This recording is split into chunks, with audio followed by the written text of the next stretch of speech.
Namaste, welcome to everyone. Another episode of Navimas podcast.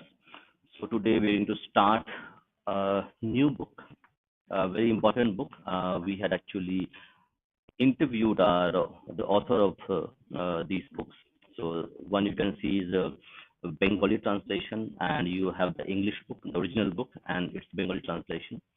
So we had actually interviewed both the authors, Mr. Deep Haldar, uh, an editor in the print, and also Dr. Abhishek Bishras, a historian and academic. So both of them wrote this very landmark book, which both of the authors we had actually interviewed, and we had multiple interactions with them. Do let me know if the audio is correct because I'm using a new device. So there might be some audio issues. So do let me know if you are able to hear me correctly. That would be helpful. We'll continue to read new books, invite new authors as well. But I think this is an opportune time, correct time to actually read this book, discuss the content of the books, and let's see what happens. So let me just now load the book itself. And also I need to increase the page fonts as well. I'll do that eventually. Yeah, looks okay. Let me share the book anyway.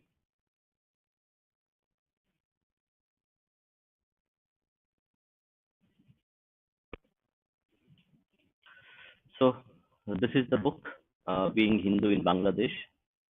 This book is a very landmark book. This is available online. So I would request everybody who is listening to this now, this live stream, and if you're going to watch this later, do consider, do consider purchase the book. And people who may not be aware of the book, its review, how it was received. It's a old book, considerably old book. So let's go through a few reviews of the book just to jog our memories. That's why we are reading this book and why this is important. So before reading the book itself, let's go through a bit of reviews of the book which was there. So let me share the first review of the book. So okay. Yes, Hot TV. We have seen. So that's why I am reading this specific book because due to a lot of considerations, you cannot talk about the incidents happening in Murshidabad. But should we not talk about it? In that perspective, it is important that we talk about similar aspect that is happening now in West Bengal. Let's go back into history, go back into time and discuss what already has happened. So we can derive lessons from these. So that's why we am doing this stream. So actually just tell people what has already happened and what awaits many of the people who are living in West Bengal, and to maybe give them something to ponder about, to think about, that what has already happened to their brethren in Bangladesh and what awaits them. So that's why it is important to that we read this book on a regular basis. A lot of things are there which we cannot read, but we'll try to do as much as possible. So this is the first review. I'm going to read the review itself so that you can understand why I am reading this book. Why this book is very important for all of people of every state, every ethnicity should read this because it is not only that it has lessons for every community in Bharat, especially dharmic communities, that to what could happen to them, and they can derive lessons from it. So this is the first review I'm going to read, Being Hindu in Islamic Bangladesh, book review. So this so now the book review, Being Hindu in Bangladesh, an Untold Story. Hindu women can't marry Muslim men in Bangladesh. Couple must declare they are atheists first. The book, Being Hindu in Bangladesh by Deep Haldar and Abhishek Bishwas, published by HarperCollins, is a result of their extensive research to find the truth behind the statistics on atrocities against Hindus in the Muslim majority state.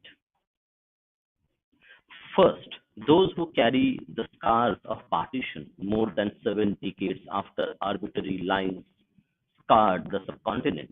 Home is still on the other side of the Padma River. They pine for those who were left behind as the great mass of humanity moved from east to the west of Bengal to the settle in Hindu majority India. Okay, do let me know if you can. Namaskar, Abhay. Okay, Dada, do you know? Okay, I am going to, let's see, I'm going to open up the stream for people because people might have a lot of things to say, but do keep the conversation civil so that we can discuss. Yes, so, Dada, know, do you know Mohua was so worried about fish selling outside India because she is being educated no north of. Okay, understand. Yes, yes, yes, yes. I understand. Okay, so yes, so it is important. See, a lot of people who are our audience know a lot of things about it, but unfortunately, a lot of people do not know about it. So via these readings, via this analysis, via these discussions, we are playing our part to disseminate the information already available, which is not something which everybody would have. And let me do one more thing. Now it is there. So let's go through this. It's important. Okay. They pine for those who were left behind as a great mass of humanity moved from east to the west of Bengal to settle in Hindu majority India. Where are they today in the land? Where are they today in the land that was then West East Bengal, which became East Pakistan in 1947 and then Bangladesh in 1971? According to an estimate from the Bangladesh Bureau of Statistics, there were 17 million Hindus in Bangladesh in 2015. Though the, though the population is steadily dwindling, Hindus in Bangladesh in the late 2000s were almost evenly distributed in all regions of the country, with large concentrations in Gopalganj, Dinajpur, Sylhet, Sunamganj, Mymensingh, Khulna, Jeshore, Chittagong, and parts of Chittagong Hill Tracts. Since the rise of Islamist political formations in the country during 1990s, many Hindus have been threatened or attacked, and substantial numbers are leaving the country for India still. Despite their dwindling numbers, Hindu wield considerable influence because of their geographical concentration in certain regions of the country. They form a majority of the electorate in at least two parliamentary constituencies and account for more than 25% in the least another 30. For this reason, they are often the deciding factor in parliamentary elections where victory margins can be extremely narrow. It is also alleged that this is the prime reason for many Hindus being prevented from voting in elections either through intimidating voters or through exclusion in voters list revision. Do you find similarities what is happening in West Bengal for many decades? The same thing was is happening there. So that's why it is important to actually read this. Okay, we have our first guest. Uh, Hello, Mr. Loser Hindu. Yeah, you are on. Do you want to speak? You are muted. Mm, Okay, do me a private chat. Okay, you can speak. Go ahead.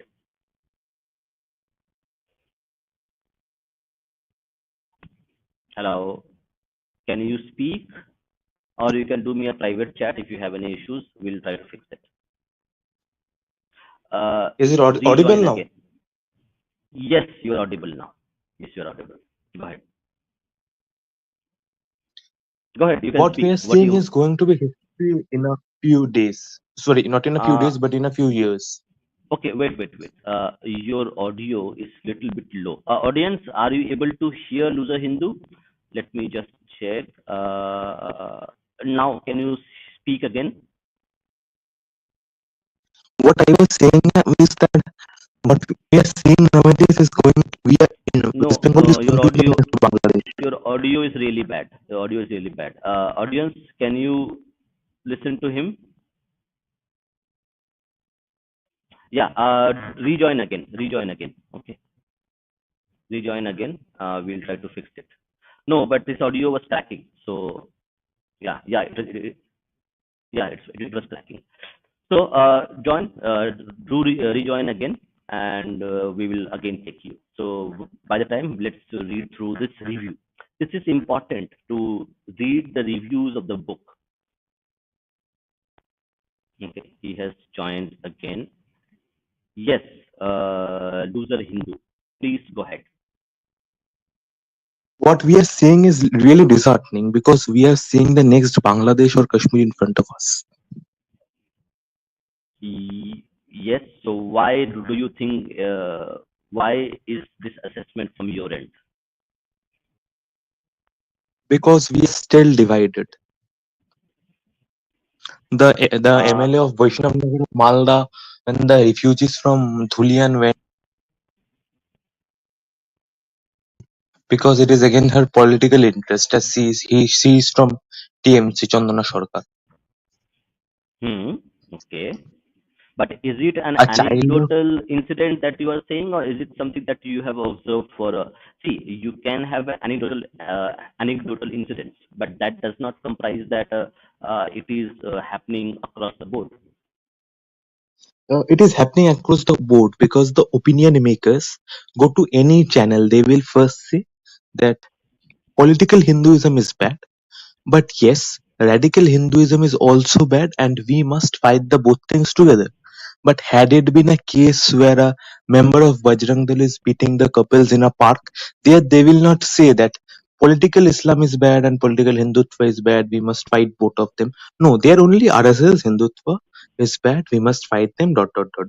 But here there is a desperate attempt of monkey balancing. I can quote various channels who claim themselves to be liberals but don't have a guts to say that it is done by the so-called minority in West Bengal who are destined to be the majority if we don't take any actions. Okay, understood. So, but yeah, I got your point of view. Just But correct, the tomorrow, just read solution needs any to newspaper of come from correct our end itself. Correct? The solution needs to be come from our end. just tomorrow you will see that any newspaper of West Bengal, whether the Mm-hmm. Dukkhobaje Patrika or the Ekkaler Bortoman, all of them will see a Mm-hmm. same word that they will not name the community, but they will say people from some community with the people from other community. Yep, absolutely correct. But had it been a Hindu man, till today we have known what is his name, caste, family, how big Hindutva activist he is, how many photos of Narendra Modi he has posted, how many times he had gone to RSS Shakha. Everything would have been at our palm till now. But Mm-hmm. since it is done by a so-called majority mob, sorry, so-called minority mob, that's why there is a silence that prevails across West Bengal. Yes. So, There is a like, desperate attempt to create conspiracy theories also because the district of Murshidabad lies very close to Jharkhand. Few very intellectual people of West Bengal is claiming that goons from outside West Bengal entered and probably it is a BJP conspiracy. yes. So, can we talk about solutions? because the problems we a lot of audience knows. Can we talk about solutions? What can be done about it? See, in West Bengal, solution always comes from outside. Okay, throughout the history of West Bengal, no, there is not a single time when the opposition came to power by itself, but it was made to come to power. Okay, First, in 1971, Siddhartha Shankar Roy of Congress came to power because Indira Gandhi wanted, and she did massive rigging. And there are evidences also that huge amount of rigging was done to bring him in power. Then comes 1977 left government. They were in power because at that time the government of Indira Gandhi has been toppled in the center, and that's why she was in power. Sorry, the Jyoti Basu government is power because Jyoti Basu's ally was in the central cabinet. Then then from 77 to 2011 there was a setting between the central government and left front, so left front survived. In 2011, the central government supported Mamata Banerjee. Uh, Without the help of Pranab Mukherjee, today Mamata is nobody. And today she is in power. So we need the central president's, probably president's rule, and we need to rig the elections to make BJP win. That's the only solution. yeah, I can understand your solution. Okay, but There, my there concern is is no little bit. Yeah, my concern is little bit more. Bhupendra Da, Okay. there is no Yes. morally right solution. No, no, no. I am talking not. I'm not talking morality. I'm talking on a different And first of spectrum all, altogether. power comes from two places. One through the actually I have modified the code of Che Guevara. Power comes from two places. One through Hmm. your wallet and second through the barrel of the gun. Hmm. So Correct. Hindus have lost in both the fronts. Yes, but my concern is little bit See, if more at the fundamental level. Fundamental level, so at the social level. yes, yes, we have to regain the markets. Because in Calcutta there are only two types of market. Means if you go to big markets, then there are only two types of market. One the Bado Bazar, Bagri market. Bado Bazar is for the main for the grocery and clothing, and Bagri for the medical things. They are dominated by Marwadis. And second is Mullik Bazar, Raja Bazar, Park Circus. They are mainly hardware and the car market, or second-hand car market and spare parts. They are dominated by Muslims or the hardware things, the tiles. So we need Bengali Hindus to come forward and capture the markets. Means here by capturing I means they have to be economic powerhouse and they also have to have physical strength. Hmm. Hmm. No, I am. See, you are telling something which is actually well known for last 3 decades. My question is little bit different. My question is that And at the how to do it? fundamental That I level. know. Yeah, yeah. So my question is a little different. My question at the fundamental level, at the societal level, you said that we do not have any power. Okay. Have we introspected why we do not have that power? Because until we know where are the lacking in terms of where you need to fix things, how you need to fix things. See, Because Bengali, one central thing is we party, must. see, example, I'll give you an example.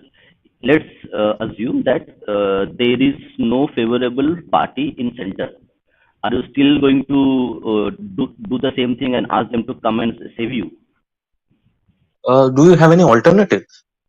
No, no, Means no, not I see, think. alternative is something else. I'm talking about at the fundamental level, that the introspection which needs to be done by every one of us. I'm not talking about you, every one of us as See, a first social of all, we contributor. need more kids. Mm-hmm. Bhupendra Da, can I ask you a Hmm. personal question? Yeah, yes, please, go You ahead. have how many brothers or sisters?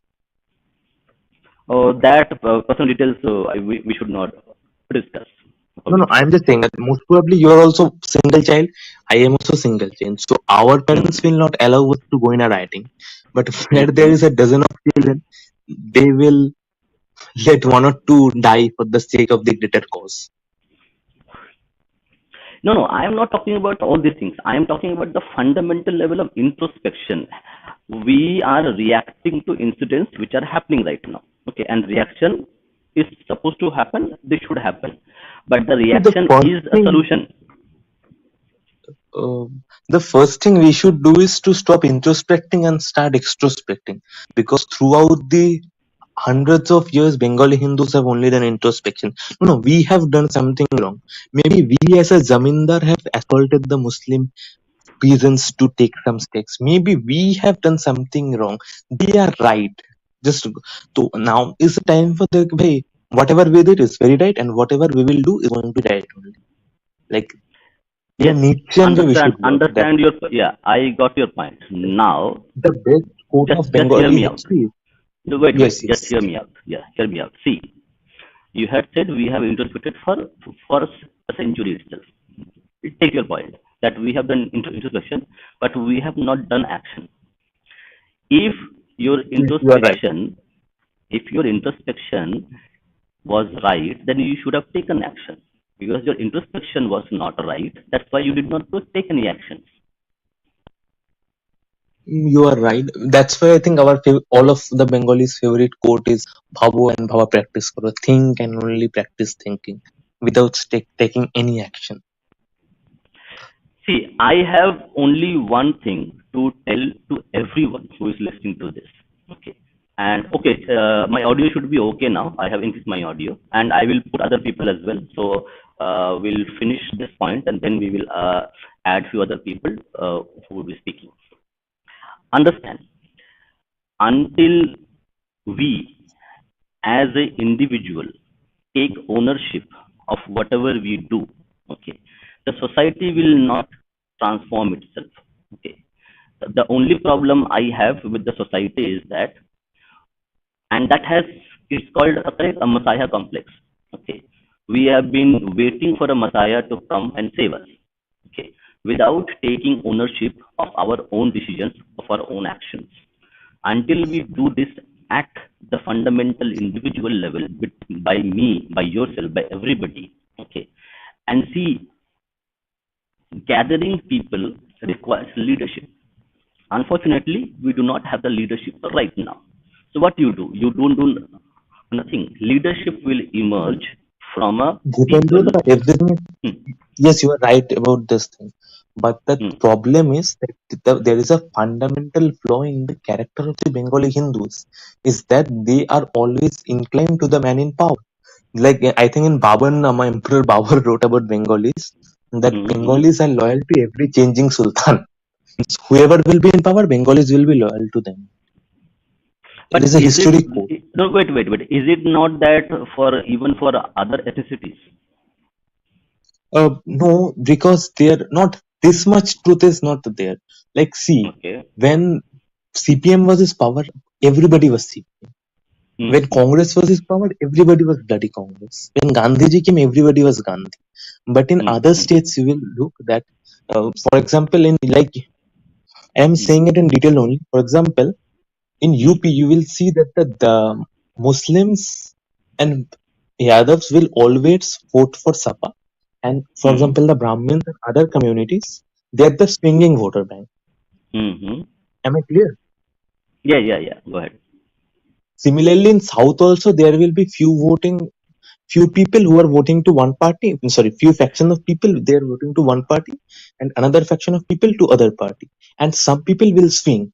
But in Bengal, the total voter base is swinging. Okay, understood. Okay, now we'll not talk about politics because politics is talked about in. Now, tell me from your individual perspective what you are doing to make a positive impact on the society that you live in or to your community itself. Let's talk about individual accountability. We have to stop running away. No, no, no. I'm saying no, no. Forget about that. Forget about at the individual level. You as an individual, Yes, me as an individual level, individual. if a rioter comes to my house, then I will have Hmm. to fight for my house, Mm-hmm. Mm-hmm. whether my life is. Okay. Okay. And Because you are prepared to defend yourself, correct? no, We will try because like Hmm. we will try our level best Hmm. Hmm. Okay, because the thank general you. notion is Yeah, thank you, Loser Hindu. We have few more people who are waiting. So definitely. yeah, so I want now to we'll. end just by saying that we have to learn the art of fighting. Full stop. Nothing means else Yeah. we are So good. correct. So the constitution gives you a right to defend yourself. So go ahead and do it. So now we have Abhay and also Milton. So first of all, Abhay, to you. Go ahead. Unmute yourself and speak. নমস্কার দাদা। আমি Yeah, এই namaste. এই কথা আমি বাংলাতেই বলবো, কারণ এটা বাঙালিদের বুঝতে হবে। Hmm. যে ঠিক আছে, ব্যক্তিগত বিষয় নিয়ে আমি বলবো, আমি কি করি, টাকা উপার্জন করে টাকা দান করি, এটাই Hmm. আমার এখন Hmm. যা হচ্ছে Hmm. তা হচ্ছে। এবং Hmm. জিমে গিয়ে বা যেইখানে যেইখানেও লোকেদের সাথে দেখা হয়, সেখানে Hmm. তাদের সাথে আমি আগেও এই বিষয় নিয়ে কথা বলেছিলাম যে ছোট্ট ছোট্ট করে একটা চিন্তাধারার আহ, বীজই আরোপণ করি। ঠিক Hmm. আছে, Hmm. Hmm. এখন তো এটাই Hmm. চলছে। Hmm. আহ, কিন্তু আহ, আহ, একজন মাননীয় বলছিলেন বাঙালি সমাজ নিয়ে, Hmm. একজন মারওয়াড়ি হয়ে আমি বলবো যে হ্যাঁ, Hmm. একদমই বাঙালিদের বাজার দখল করতে হবে, Hmm. না হলে হবে না কাজ। একদম ঠিক কথা। কিন্তু এখন আমি যেই অনেক বাঙালিদের মনোভাব দেখছি, তারা মানে অবাঙালিকে শত্রু মেনে বাজারকে দখল করতে চায়। আমি যিনি এই বিষয়টা তুলেছিলেন ওনাকে বলছি না বিশেষ করে, কিন্তু সামান্যভাবে আমি দেখছি যে অবাঙালি হিন্দুদেরকে শত্রু মানা হচ্ছে। আমি বলবো যে সবার সাথে মিলিয়ে মিশিয়ে সহযোগিতাতে কাজ করলে বেশি ভালো হয়। হিন্দুদের একজোড়ো করতে গেলে একটা সম্পর্ক থাকতে হবে, একটা রিলেশনশিপ থাকতে হবে, ইকোনমিক রিলেশনশিপ। ব্যক্তিগতভাবে তুমি নাই পছন্দ করতে পারবো মারওয়াড়িদের, কারণ তারা ভেজিটেরিয়ান, বা মারওয়াড়িরা নন ভেজিটেরিয়ানদের পছন্দ করেন না। এইসব বিষয় নিয়ে মতভেদ থাকতেই পারে, কিন্তু মিলিয়ে মিশিয়ে কাজ করতেই হবে, আর কোনো উপায় নেই। বাঙালির কাছেও কোনো উপায় নেই, আর অবাঙালিদের কাছেও কোনো উপায়। আর আরেকটা জিনিস, যে ধান্দাকে খারাপ ভাবাটা বন্ধ করতে হবে। আমি বাঙালিদের মধ্যে এই জিনিসটা দেখি যে ওই ধান্দাবাজি শব্দটা রয়েছে না, ওই ধান্দাবাজিকে একটা নেগেটিভ ভাবে প্রয়োগ করা হয়, সেটাকে কিন্তু নেগেটিভলি নেগেটিভ চোখে দেখা বন্ধ করতে হবে। এটা একটা বড় বিষয়।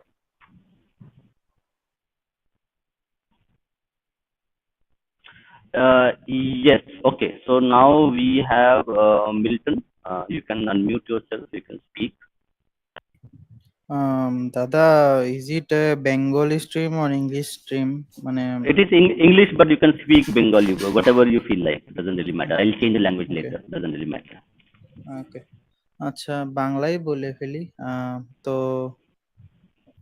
বেসিক্যালি আমার একটা অর্থোডক্স অ্যাপ্রোচ আছে, যেটা আমি নিজে দেখেছি এবং আমাদের এখানে অলরেডি হয়েও গেছে। Okay. অ্যাপ্রোচটা হলো Before.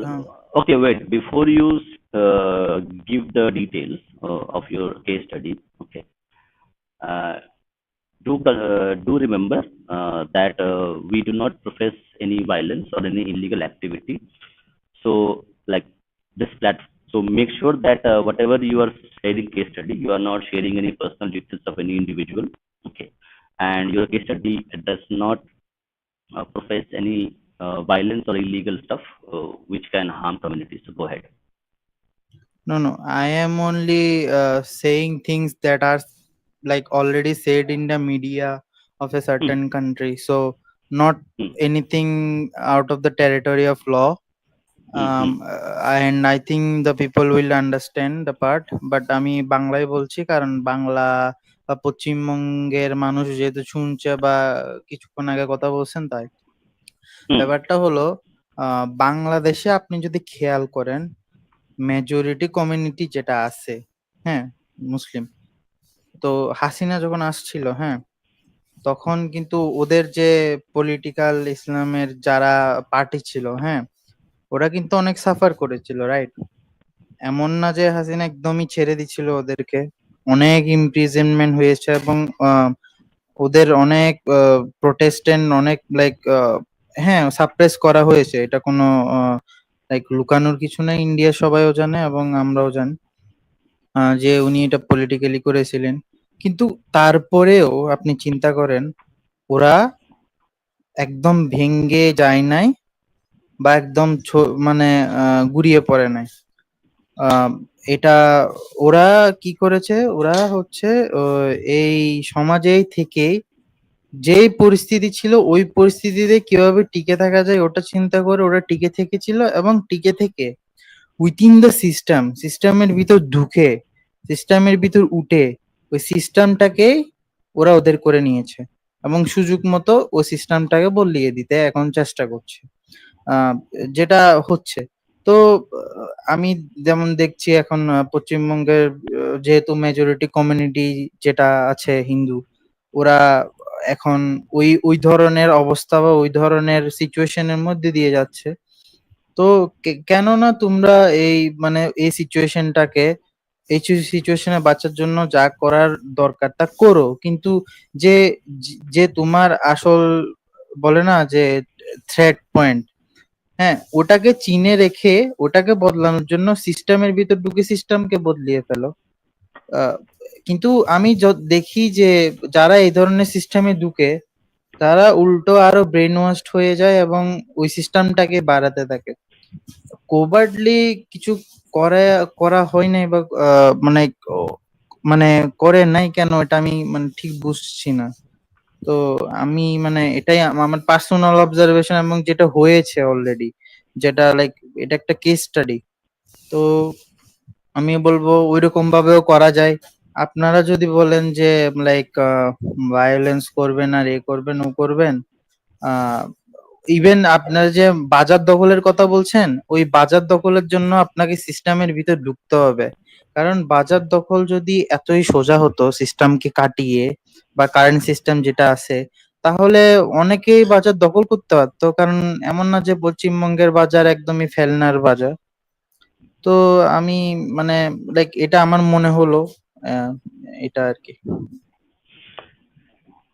Yes, very important point which Milton has raised. Okay, so now there are two aspects to it which we can actually discuss.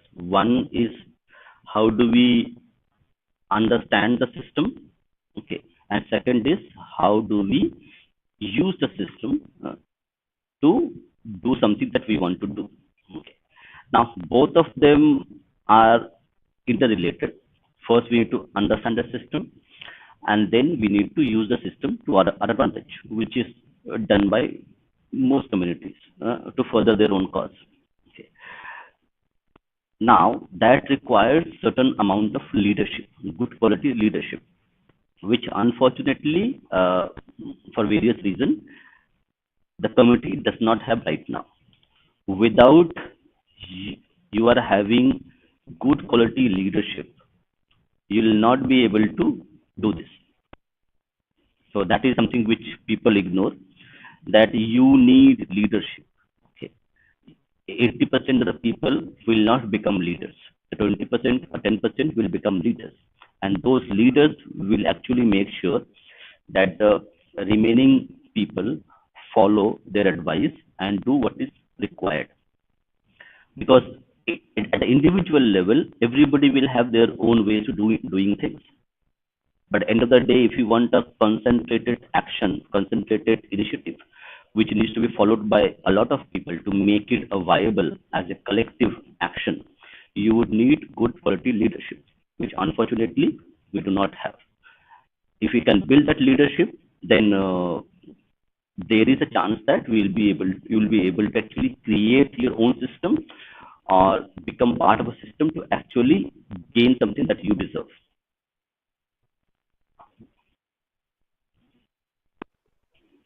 Yes, ah, Milton. এই Yeah, Abhay, go ahead. উম, আহ, এই সিস্টেমকে দখল করা, কিন্তু বাংলাদেশে যদিও বলতে পারেন যে হাসিনা শেখের সরকারের সময় এই মানে অনেক বিরোধীদেরকে অত্যাচারিত করা হয়েছে, আর তারপরে ধীরে ধীরে ওরা সিস্টেম ক্যাপচার করে ফেলেছেন, আর তারপরে নিজের সিস্টেম করে দিয়েছেন সেটা। কিন্তু ব্যাপারটা হচ্ছে যে বাংলাদেশও কখনো পুরোপুরি আহ, মানে তাদের যে সংখ্যাগুরু সম্প্রদায়, তাদের বিরুদ্ধে সেই স্টেটের গঠন হয়নি। তারা কিছু না কিছু সংখ্যাগুরু সম্প্রদায়ের প্রতি একটা নরম আচরণ নিয়ে চলেছে। আমি বলবো যেখানে সমাজ সিস্টেমটা পাল্টাতে পারেনি সেটা হচ্ছে সেন্ট্রাল এশিয়াতে। ওরা পুরো ডি ইসলামাইজ করে ফেলেছে সেন্ট্রাল এশিয়াতে। ওই স্ট্যালিন এসে পুরো ডি ইসলামাইজ করে দিল সব সেন্ট্রাল এশিয়ান কান্ট্রিজদেরকে, তাজিকিস্তান আর উজবেকিস্তান। ওখানে আপনি ওইসব ইসলামীকরণ একদম পাবেন না। তাই ভারতীয় রাজ্যের যখন কথা বলা হয়, ভারতীয় রাজ্যের গঠনই এরকম হয়েছে যেখানে যিনি আহ, বিভিন্ন নীতি তৈরি করেছেন, তিনি ভাবতেন যে আমরা, কারণ হিন্দু সংখ্যাগুরু, তাই আমাদেরকে অপোলোজেটিক হতে হবে এবং সংখ্যালঘুদেরকে তোষণ করে তাদের যেন কোনো আহ, আহ, তাদের যেন কোনো ডিসস্যাটিসফ্যাকশন না হয়, এটা আমাদের বেশি করে খেয়াল করতে হবে। তাই জন্য আমাদের যেরকম সিলেবাস, পুরো সিস্টেমটা যেইভাবে সাজানো হয়েছে, সেখানে একজন হিন্দুত্ববাদী ঢুকলেই তাকে বের করে দেওয়া হবে, বা তুমি তার পাঠ্যসূচি ফলো করলেই তোমার মানসিক পরিবর্তন হয়ে যাবে। এই একটা সমস্যা রয়েছে। কিন্তু তার প্রতিকার করার জন্য আমাদের কি দরকার, যে আমরা বেশি ইন্টেলেকচুয়াল ম্যাটেরিয়াল প্রডিউস করি। সেখানে আমাদেরকে মাইন্ড স্পেস ব্যাটেলে ঢুকতে হবে, যে না, এদের চিন্তাধারা খুবই বেকার, তাই সিস্টেমে চিন্তাধারার পরিবর্তন ঘটিয়ে ঢুকতে হবে। সেটা অনেক লম্বা, দীর্ঘকালিক কাজ। সেটা একদম অল্প সময়েও করা যাবে না, বিশেষত বাংলায়, কারণ বাংলায় অত্যন্ত বেশি বামপন্থা রয়েছে। অন্যান্য দেশেও রয়েছে, কিন্তু বাংলায় অত্যন্ত বেশি। Okay, হ্যাঁ, yeah, Milton, go ahead and we will end this discussion. We'll read a few pages and then we'll come back again. Go ahead. হুম, হ্যাঁ, তো অভয়দা যেটা বলছিলেন যে ওইখানে যেমন বাংলাদেশেও ওই সাইডকে একটু ধরেন ছাড় দেওয়া হয়েছিল, বিষয়টা ওরকমও না। আমি বলি পশ্চিমবঙ্গে যেমন বিজেপি বলে বা বিজেপির কার্যকর্তাদের মারা হয়েছিল টিএমসি দ্বারা, ঠিক ওইভাবেই পলিটিক্যালি যারা ধর্মীয় পার্টি বানানোর চেষ্টা করছিল ওদেরকে স্ট্রং হ্যান্ডের উপরে, যে স্ট্রং হ্যান্ড আছে ওইটা দিয়ে ডিটেক্ট করা হয়েছে। এটা কিন্তু জানা ফ্যাক্ট। আর এটা আপনি ওদের সাইডের বক্তব্য আর ন্যারেটিভ গুলো না পড়লে আপনি জীবনেও কল্পনা করবেন না যে ওদের সাথে এরকম করা হয়েছে। ভারতীয় মিডিয়াতে যে বাংলাদেশকে আওয়ামী লীগ যেভাবে চালিয়েছে ওটা দেখলে একদম সম্পূর্ণই মনে হবে যে ছাড় দিয়েছিল, ওইরকমও না। তো একটা প্যারাল আছে। হ্যাঁ, তবে পশ্চিমবঙ্গে একটা ফ্যাক্টর ভিন্ন, সেটা হলো যে যে পার্টিটার সাথে একটা সংখ্যালঘু যে সম্প্রদায় আছে, ওই দুজনই কিন্তু মারমুখী টাইপের, যেটা বাংলাদেশে ছিল না। কারণ বাংলাদেশে যে সংখ্যালঘু সম্প্রদায় সেটা মারমুখী নয় একদমই, উল্টা আরো ইনঅ্যাক্টিভ। হ্যাঁ, যেটা একদম পারফেক্ট ভোট ব্যাংক বলতে পারেন, যে মানে আপনাকে দিবে কিন্তু আবার আপনাকে কিছু দিতেও হবে না, মানে অটোমেটিক ভোট বলতে পারেন। তো ওটা আছে। বাট আমার মেইন পয়েন্টটা ছিল যে মানে বাংলাদেশে তো ধরেন একটা দেশ, তো ওরা বাইরে থেকে অনেকে পালিয়েও অনেক ভাবে এভাবে ওভাবে ম্যানেজ করেও টিকিয়ে রেখেছে। আপনি দেখেন বাংলাদেশে হঠাৎ করে মানচিত্র পরিবর্তন বা যে জাতীয় সঙ্গীত পরিবর্তনের ডাক আনছে, ওটা তো একটা পপুলেশন আনছে না। ওই পপুলেশনটা যে এনেছে ওই পপুলেশনটা তো বেঁচে থাকতে হবে না ওদের ডাকটা আনার জন্য। তো ওরা এতদিন বেঁচে ছিল কেন? অবশ্যই বেঁচে ছিল কারণ ওরা লুকিয়ে ছিল, কিন্তু লুকিয়েও তো ওরা নেটওয়ার্কটা অনেক বড় করেছে না? তো এখন ধরেন পশ্চিমবঙ্গে দেখতেছেন যে পলিটিক্যাল ভায়োলেন্স বেশি, কিন্তু আপনাকে তো আর বাইরের থেকে মানে বাইরের দেশ থেকে কোনো সাপোর্ট আনতে হচ্ছে না। আপনাদের নিজের দেশের ভিতরই একটা অনেক বড় সংগঠন আর পার্টি আছে, ওখান থেকে আপনারা যদি নেটওয়ার্কের জাল বিছিয়ে দেন, দেখতেছেন যেহেতু পলিটিক্যালি হচ্ছে না, যেমন মহারাষ্ট্র বা অন্যান্য প্রদেশে যেমন পলিটিক্যালি হয়, এখানে যেহেতু হচ্ছে না সেহেতু আপনি অন্য পথ অবলম্বন করেন। আমি বলছি না ওখানে আপনাকে যে ভায়োলেন্স করতে হবে না, অনেকভাবে ওয়ারফেয়ার অনেকভাবে হয়, আপনি ওভাবে করেন। যেহেতু এভাবে অলরেডি হয়ে একটি দেশে পট পরিবর্তন হয়েছে, পশ্চিমবঙ্গের পট পরিবর্তন হওয়া কোনো ব্যাপার না। কারণ যে টেকনিক এখানে ইউজ হয়েছে সেই টেকনিকটা হিন্দুদের উপর আরো বেশি ইউজ করা যাবে। কারণ হিন্দুরা খুব বেশি ইনঅ্যাক্টিভ, মানে ওগুলোকে আটকানোর মতো না। তো ওখানে যায় যে যেমন যে টিএমসির যে 30% হিন্দু ভোটে বেস আছে, ওরাও যদি আপনারা ওই ধরনের নেটওয়ার্কের জাল বিছিয়ে কোভার্টলি করেন, ওরাও আটকাতে পারবে না। তো আমি মানে ওই দিক দিয়ে আমি জানি না হচ্ছে কিনা, কিন্তু ওইভাবে করা যাবে। যেহেতু ধরেন নর্মালি যেমন যদি বলে, অনেকে বলছে যে আপনি হিন্দু, আপনার পরিচয় জাগ্রত করুন বা সংঘবদ্ধ হন। দেখুন, এই জিনিসটা আমাদেরকেও বলা হয়, বাংলাদেশের সবাইকে, সব হিন্দুকে বলা হয়েছে সংঘবদ্ধ হন, এই হন ও হন। স্টেট যখন আপনার উপর চড়ে বসবে তখন আপনি সংঘবদ্ধ হয়েও ওটা ভেঙে যেতে পারে, যেটা অলরেডি এখন হয়েছে। আপনারা দেখেছিলেন আমরা কিভাবে সংঘবদ্ধ হয়েছি, 50,000 1 লাখের বীর কোনো ব্যাপারই ছিল না। এখন সে 50,000 1 লাখের বীরের একজনও কোথাও নাই, কে কোন দিকে গেছে কেউ জানে না। তো ধরেন আপনি লিডার করলেন, লিডার করার পরেও একটা জনশক্তি অর্জন করলেন, ওটার উপর যদি স্টেটে আসলেই হাবি হয়, এরপরে সেই জনশক্তিটা অবভিয়াসলি এফেক্ট হয়ে কমে যাবে। হ্যাঁ, আর অতটা সময় আমি ঠিক জানি না, আমি অত এক্সপার্টও না বেঙ্গল বা ন্যাশনাল সিকিউরিটির উপর, কিন্তু যে লিডারশিপ দিয়ে যে পটভূমি পরিবর্তন করা, অতটা সময় কি বাংলার আছে ওটা আমি জানি না। যদি না থাকে তাহলে অবশ্যই অন্যান্য মিনস ইউজ করা উচিত। কারণ দিন শেষে বাংলা যদি যায় তাহলে ভারতবর্ষের এত বড় ক্ষতি হবে, যেটা হয়তো মানে কাশ্মীর গেলেও মানে অত বড় ক্ষতি হতো না। তো it's like a litmus test কি ভারতবর্ষ কিরকম থাকবে আর কিরকম ধরনের থাকবে না। আর ওই ক্ষেত্রে আমার মতে everything is fair in love and war, I guess. Okay. Now we have Slevin joined us. Slevin, would you like to say something? Please go ahead.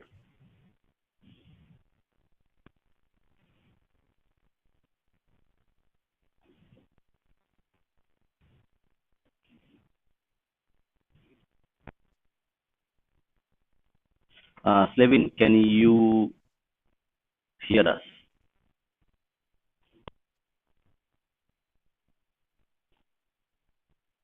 Okay.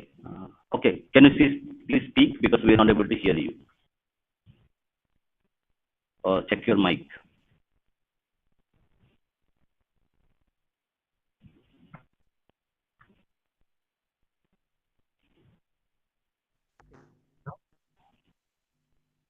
Hello, hello.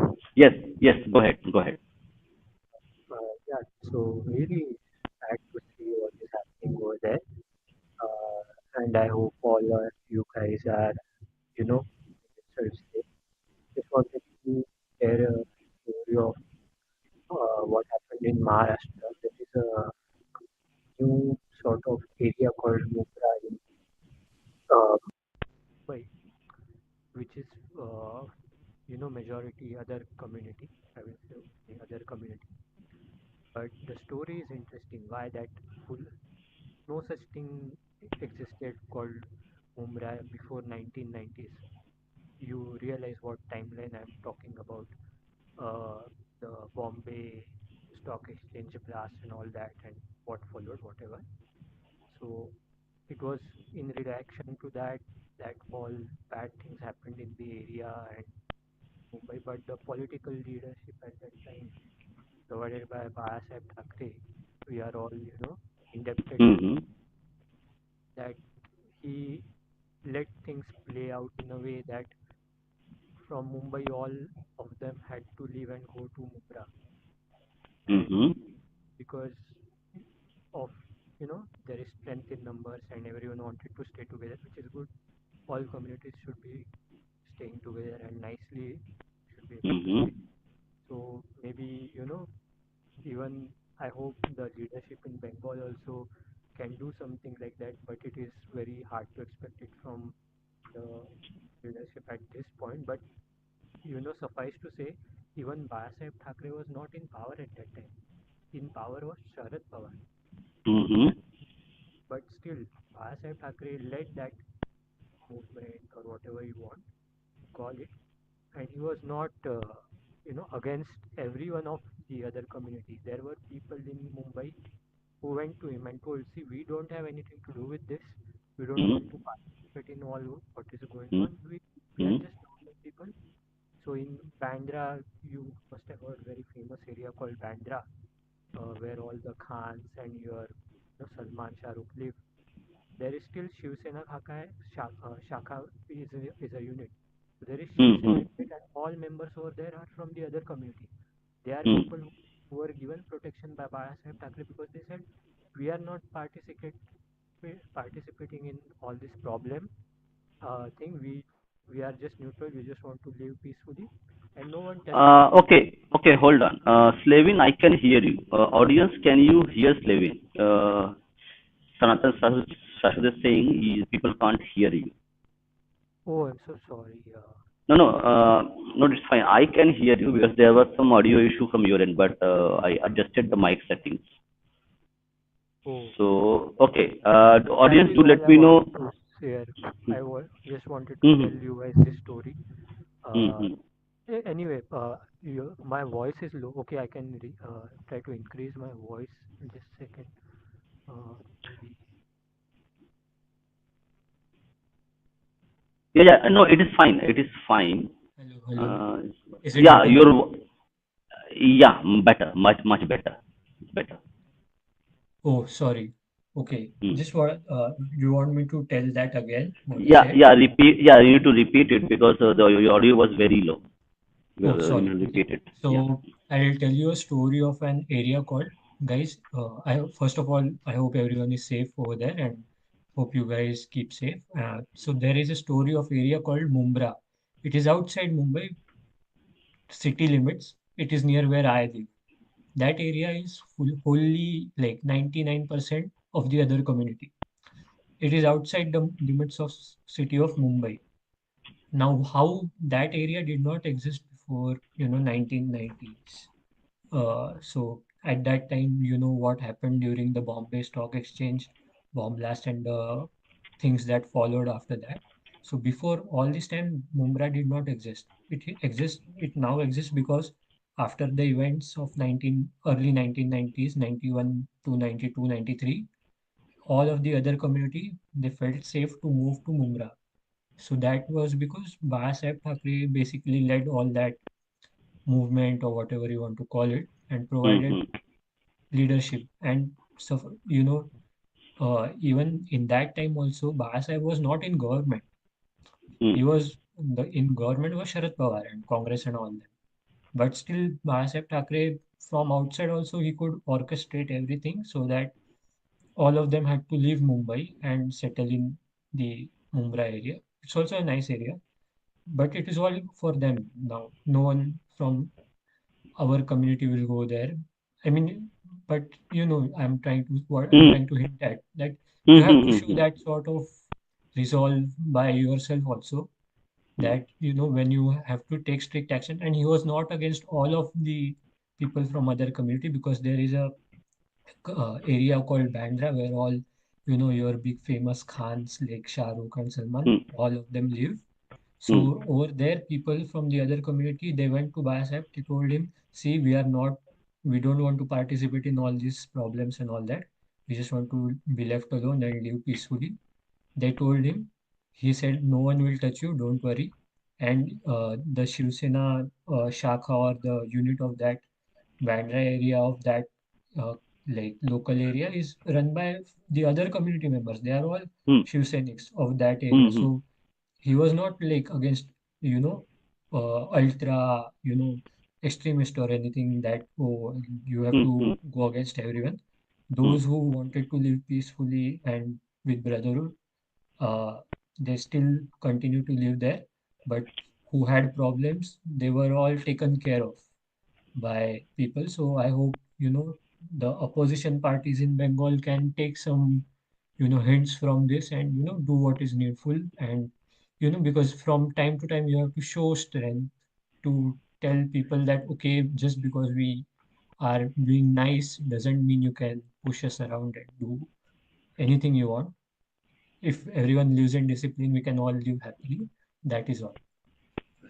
Yeah, thank you. I think you give a very like unknown context, because a lot of people who are not from Maharashtra, Mumbai, will not know Oh, all these things. so it is the time period I'm talking about is 1991 when the Bombay blasts took place, and after that, RIOTS happened between Mm-hmm. communities. So that as of that time, after that, Bhai Thackeray, you know, uh, provided a movement where all all support was provided to everyone from our community to ensure that we were not attacked and all. And then all of them had to leave Mumbai and settle in Mumbai. That is story of how Mumbai suburb became like 98, 99% of the other community. Got it. Got it. Thank you. Now we will go back to little bit of Yeah. reading. Okay. So because Okay. a Thank you. lot Bye of bye. people, yeah. Okay, take care. Take care. Now we'll go back to our reading session. Okay. We will again open up the session at a later stage, okay, for people to share their opinions. Now let me. Okay. So let's go ahead and read this review, because a lot of people have not. The review has a lot of data which the book shows. So if you people don't read the book, at least read the review. So for this reason, they are often the deciding factor in parliamentary elections, where victory margins can be extremely narrow. It is also alleged that this is a prime reason for many Hindus being prevented from voting in elections, either through intimidating voters or through exclusion in voter list revisions. In Being Hindu in Bangladesh, journalist Deep Haldar and academic Abhishek Bishwas explore the ground realities behind statistics. Important. Stats don't tell you everything. They tell you a part of the story, but you have to be on ground. So again, same way, when I read books, okay, so it doesn't mean that I will become an expert by just reading 500 books, because human experience is also about connecting to the ground realities by talking to people, by experiencing it. Okay. So same way, correct. If you watch a video of a travel blogger traveling to a mountain and explain how the mountain feels like, you can never experience mountain just by watching a video of a blogger who is detailing and giving views of the mountains. You have to travel to the mountains, to the desert, to the jungle, to actually feel what it means to be in that place. Same way, people who, and I try my best to actually like talk to people at ground level to understand their perspective. And even whenever I get a chance to travel and go and experience that place or that incident which happens, it gives me a perspective which is a holistic in nature, where you can actually form a 360-degree opinion about what really happened. So a lot of people would be saying, okay, it's not feasible. It's not feasible. Okay, that you can do. But I would encourage people that reading books, reading papers is important, where you enlighten yourself. You know a lot of data details which are required, but do also try to make sure to be on ground and understand the situation from your end, wherever there is feasibility of it. So just reading books will not be good enough to actually understand and form an objective opinion. So try to have a try to not to have only a subjective opinion about what you think, but gather enough data and form an objective opinion about it. So that is something which is important, which I thought it needs to be told to people that reading books and papers is not the only way where you can understand something in an objective manner. You have to do multiple things to form an objective opinion about it, a holistic opinion about it. Behind statistics. Though extensive research in Bangladesh and using archival material and records, they attempt to sift out the truth behind the numbers. Their aim is to find out the lived experience of those who stayed in the country and ask important questions about nature of identity, its connection with religion, and ultimately the very idea of home. This is actually one of the best reviews I have actually read. So now what we're going to do is we are going to let me do one more thing.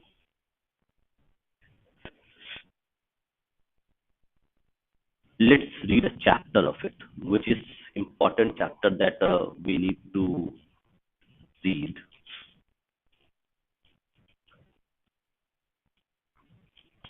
We'll leave the preface, okay, because this chapter, which needs to be read in this current context and the current scenario,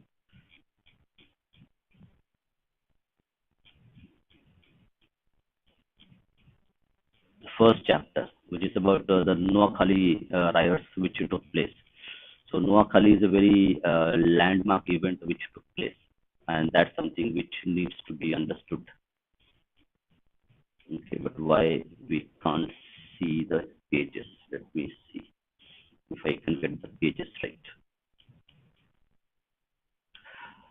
1946. Okay,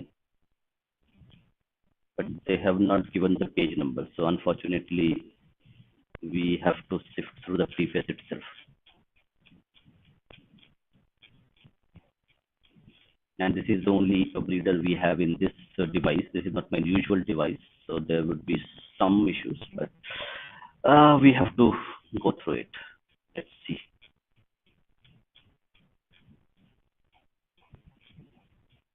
Yeah, now we have fissures. So number one, fissures. Chapter 1, Noakhali, 1946 and 2021. A lot of people know about Noakhali, but what happened in 2021 in Bangladesh, a lot of people will not know about it. So let's read through this. Mohandas Karamchand Gandhi's goat went missing from this village. The apostle of peace had come to appeal for peace. Instead, they took away the goat he loved to feed with his own hands, and the whole village had a feast. We don't know who those people were, nor can we find out if this story is true. This was in 1946, and far more serious matters were at the hand than finding out the truth about a lost goat. It was a funny story to hear as we stand inside Gandhi Ashram in uh, Sonaimuri, a sub-district of Noakhali district in Bangladesh. 76 years after Gandhi tried to stop villages from killing fellow villagers here, and 1 year after the communal fire singed Noakhali and other parts of Bangladesh during Durga Puja. It is drizzling outside, and we have come to this sleepy village after a 5 hour drive from Dhaka. A white statue of Gandhi stands outside a building, looking over green fields, shallow ponds, quaking ducks, and curious villagers. Inside the red brick building that has been turned into a memorial museum for Gandhi and his time in Noakhali, with photographs, used utensils, and a replica of his bed, and the famous spinning wheel. We ask Raha Nobu Kumar, director of Gandhi Ashram Trust that runs this place, the truth about the goat. It was one of the men who works with Raha in the ashram who had told us the story. Raha smiled, and perhaps in keeping with his exalted status at the ashram, neither confirms nor denies the story and invites us for lunch. Over steaming khichdi, fried brinjal, and egg curry, he tells us how Noakhali had shaken Gandhi. According to the record, Gandhi had traveled to the riot-hit villages and pleaded with Muslims to be part of peace committees instead of rioting gangs. To the Muslim villagers of Fatehpur, he said that it was the easiest thing to harass the Hindus as Muslims were in the majority. He had asked them to show him if the Quran had ever suggested such a thing. No one listened to him, and Noah Khali descended into darkness. On 17th February 1947, a local religious leader, Maulvi Khalilur Rahman, told Gandhi that religious conversion was the only way to save the Hindus, and those who didn't change their gods would fall to the sword, and they did. And yet again, more than 7 decades later, in 2021, it was the goddess that fell to the sword in the Noakhali. Broken goddess Durga idols lay on streets outside pandals as mobs went on rampage against Hindus. The youth in this district may not know much about what happened in 1946 that made Gandhi come here, but for the older population, October 2021 brought back old horrors. A copy of Quran was found at the feet of Lord Hanuman's statue at Nanua Digir Par Puja Pandal in neighboring Komila district on 13th October 2021. No Hindu had done it. Superintendent of Police Komila Farooq Ahmed told news media later. The man who did this was a local resident, 35-year-old Iqbal Hussain. But it lit fires across Bangladesh through social media platforms. Muslim mobs took to streets attacking Hindu temples, breaking idols, breaking into Hindu homes and setting their property on fire. Lives were lost, houses and temples burnt, indignities rubbed in the face of the Hindu minority population. The news traveled beyond borders. Indian news sites, the Quaint, said the following its report published on 19th October 2021. Although the fire of religious hatred and persecution was lit by pre-partition players, especially the Muslim League in their demand for a separate country, the ongoing incidents prove that religious hatred still burns red in Bangladesh, making the life of a Bengali Hindu minority miserable. The Daily Star, the largest circulating daily news English newspaper in Bangladesh, reported that 117 Hindu temples or puja pandals and 301 shops, homes were also damaged after the Komila incident. One particularly disturbing video that was shared widely on social media showed a ransacked pandal in Noakhali, broken chairs, half-burnt tires. A priest was seen performing puja seated on the road in front of the pandal with whatever was left of their idol of goddess Durga. Devotees were sitting around him, hands folded, tears dried. Bangladesh Foreign Minister A.K. Abdul Momen told the press that 6 people were killed in the violence, two from Noakhali itself, but news of women violated were false. Okay. As we finish our lunch, Raha says, I am old enough to remember what happened in Noakhali in 1946, how it remained a deep scar in Gandhi's heart long after things went back to normal.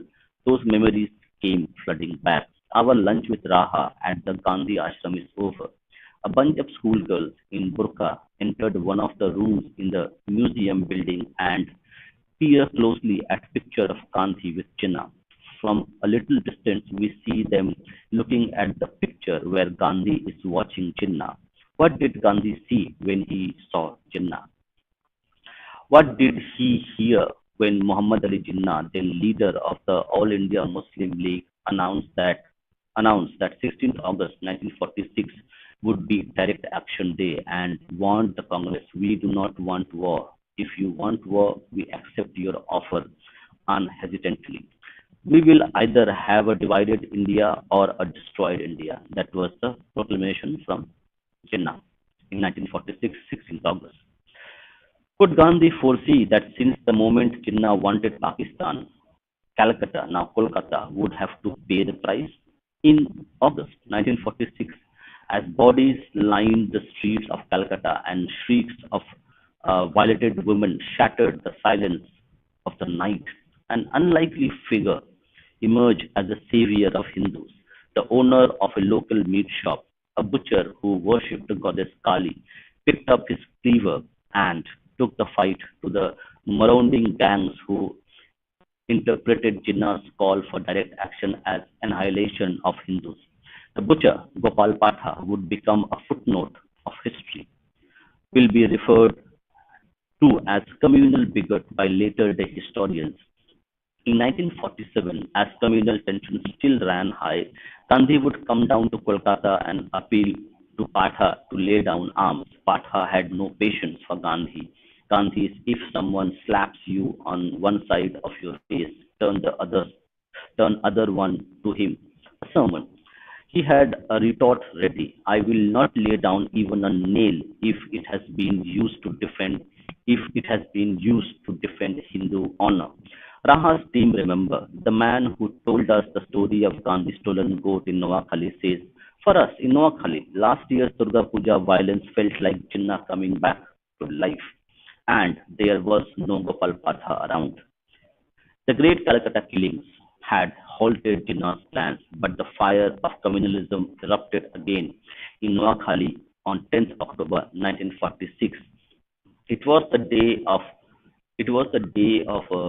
Kojagori Lokhi Pujo.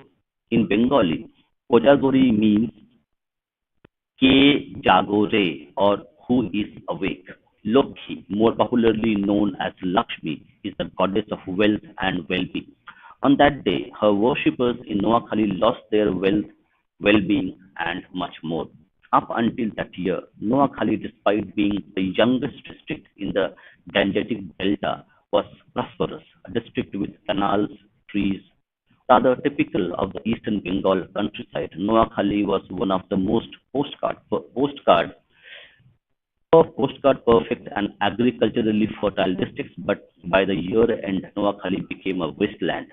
What happened in Calcutta in August 1946 had a direct effect on Hindus in Noakhali 2 months later. By then, Gandhi had a sense of the shape of things to come and had said, we are not yet in the midst of a civil war, but we are nearing it. At present, we are playing at it.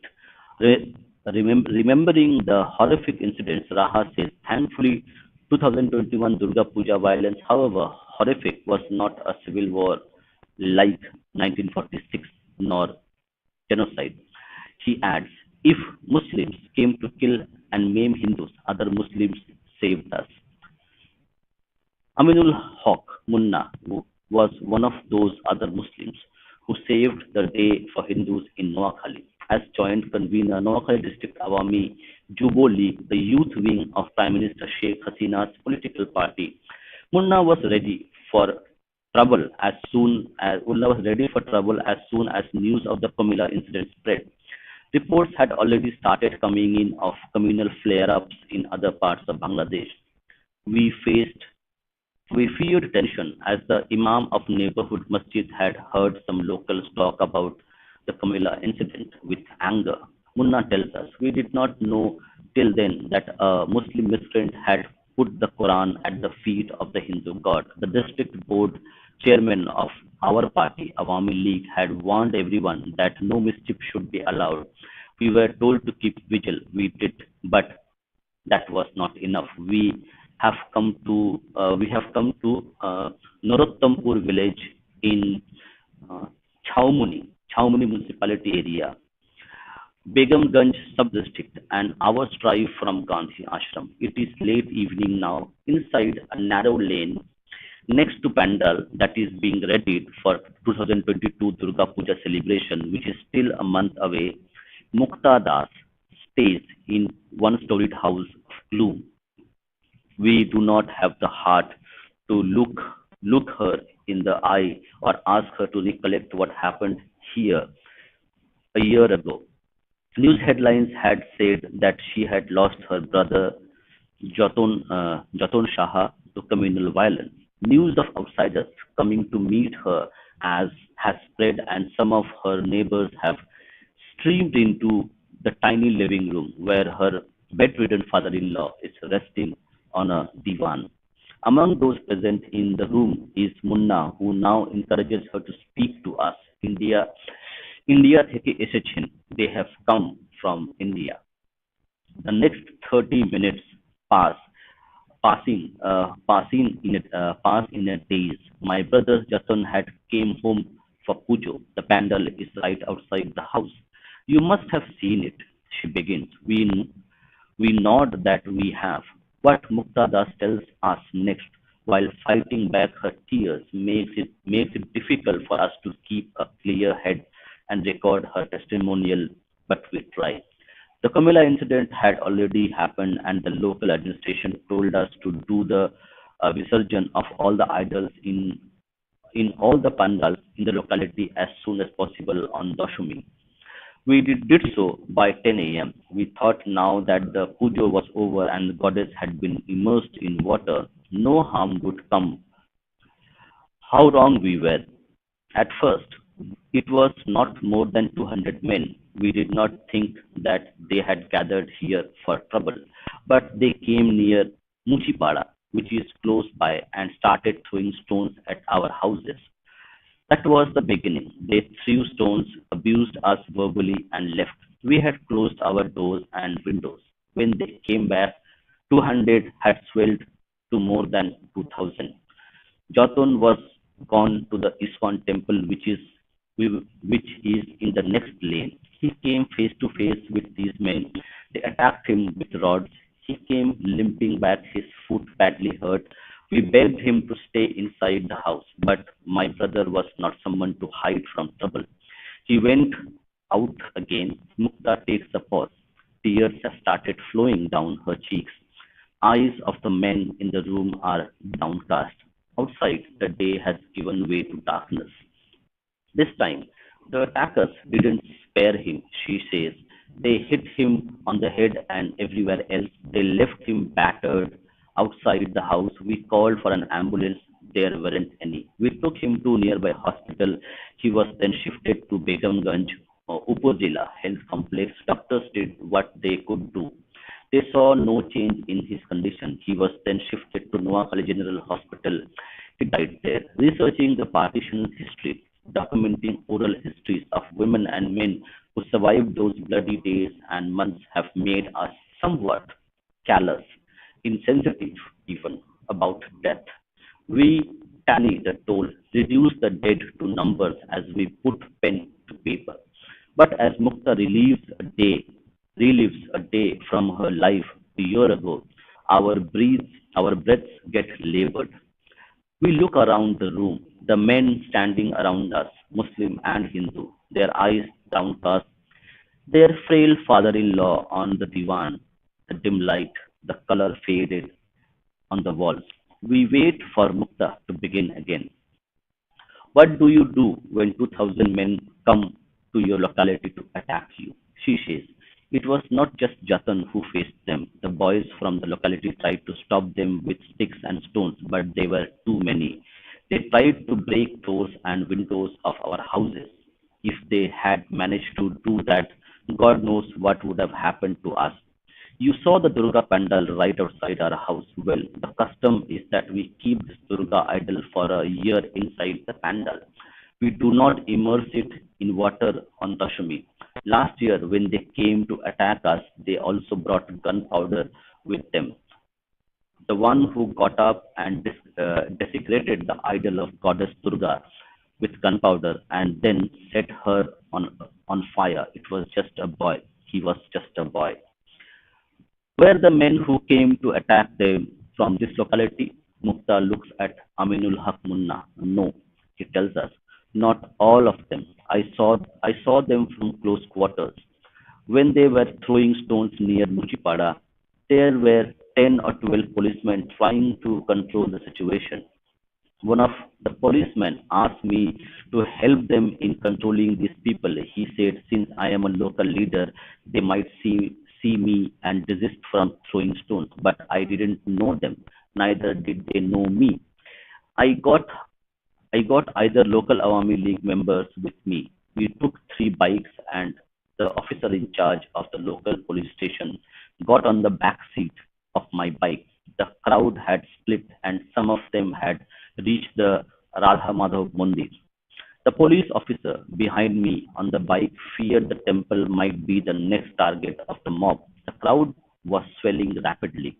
To stop the crowd from getting inside the Radha Madhav Mandir premises, where where there were a lot of devotees, we ordered a driver to park his bus in front of temple to protect it. We parked our bikes in front of the bus and stood there. The mob couldn't enter the temple and started going towards the ISKCON temple. More policemen had arrived by then, and we were now 30, but the mob was 2,000 or maybe more, and they were splitting into groups, coming in from all sides, pouring into lanes and by lanes. We knew we wouldn't be able to stop them anymore. Did the administration fail? I am a member of the party that is in government in this country. I will admit that the administration should have employed more policemen here after our distress calls. Too few policemen and too big a mob. We could not have saved Noakhali.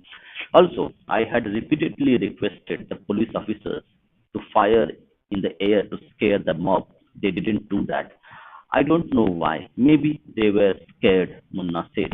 As they approached the ISKCON temple and then these lanes, their numbers swelled even more. Most were unknown faces, but I think this couldn't have been done without the help of locals. There were some miscreants among Awami League supporters as well. We would find out later. The mob knew the location of this particular pandal, which is at the end of the lane. This information must have come from a local. I got down from the bike and ran towards them as they started raining down their sticks and rods on the doors of the houses. They turned towards me. Parts, Munna parts the hair on his skull to show us the scars. I fell face down on a ditch. I could have died that day. It's almost 6 p.m. and the priests at the ISKCON temple are tending to throng of devotees. Head priest Roshopriyo Das invites us to his room. The mob had ransacked this temple last year, and of the two people who were killed in Noakhali, one was a devotee of this temple. The body was found floating in the temple pond next day. Muslims visit ISKCON and have food with us. This temple does not discriminate. We have even allowed the Huzurs to come here and read the Quran. I asked the mob, why are they ransacking this place? They threw a brick at me as a reply. One Bhakt was hit and in the head and with a cleaver. Another was thrashed and forced to read Kalma, the Islamic oath of allegiance. They went inside the rooms of all our priests, the main office room, and broke everything they saw. They looted 12 lakhs in cash, took away laptops and desktops, broke the CCTV cameras, set fire to posters of our gods. On their way out, they killed that boy and threw his body in the pond. 1 year after the incident, as Durga Puja approaches again, does Roshopriyo Das feel safer? If a fake news item that a Hindu has kept the Quran at the feet of the Hanuman can lead to such mayhem, what hope do we have? He says, yes, only two people might have died in Noakhali in last year's violence, but look around and you will find boys and men without an arm or a leg walking around. They will remind you of what was. What was it like in 1946 when freedom from 200 years of British rule was becoming a reality? Bengali Hindu women and men in village after village in Noakhali district of undivided Bengal, The same place where we now are, were violated and killed or forcibly converted. Then, too, it had started with fake news. It was the time of Ghulam Sarwar Hussaini and Rajendra Lal Chaudhary, a prominent politician and a hereditary peer of Daira Sharif in Noakhali. Hussaini had considerable influence in the district. So did Rajendra Lal Chaudhary, the president of Noakhali Bar Association. But Hussaini was prepping for a sequel to the Great Calcutta killings of August, this time in favor of Muslims. He and his followers were setting the stage for a massacre by giving provocative speeches in rally after rally. He called on the persecuted Bihari Muslims who had settled in Noakhali. He created a force to provide the Biharis with security and accommodation. It was known as Mia's Fauj, Mia's army. In October 1946, uh, Troyama Bondho, I can't pronounce it correctly. Prema Bandhu Khan, a saint from the Bharat Sevashram Sangha. Okay, Troyama Anando. Okay. Troyama Anando, a saint from the Bharat Sevashram Sangha, came to stay at Chaudhry's house in Korpara. Someone close to Hussaini is believed to have spread the rumor that Premanando wanted to perform some dark ritual with Muslim blood. This spread unrest. Hussaini took advantage of the rumor and announced to his supporters that he would cut off the heads of uh, Prema Anando and Chaudhary and also overthrew the Hindu zamindars of the area. On 11th October, a Muslim mob attacked Chaudhry's house. He, with his family members and neighbors, put up a courageous resistance, but not for long. The beheading of Rajendra Lal Chaudhary is etched forever in the Noakhali's bloodied history. Chaudhary was not the only one to fall that day. The houses of Suren Basu, a landlord of Narayanpur, was also attacked. Then they turned towards ordinary Hindus. 2 weeks after our 13th September visit to Noakhali, we make our way to Netaji Nagar colony in Howrah, West Bengal. As we reach Belur railway station and take an auto rickshaw through meandering lanes to reach the colony from where the partition history stares back at us, residents of the colony don't have legal papers for the plots on which their houses stand. They are refugees who escaped communal violence in what was once the eastern part of undivided Bengal and settled here. Smritikanta Bishwa's house, Smritikanta Bishwa's house is at the far end of the blind lane. Born and raised in pre-partition Noakhali, Smriti Kanto, okay, this is a female. Okay. Raised in pre-partition Noakhali, she saw the genocide of 1946 and has lived a long life remembering what happened.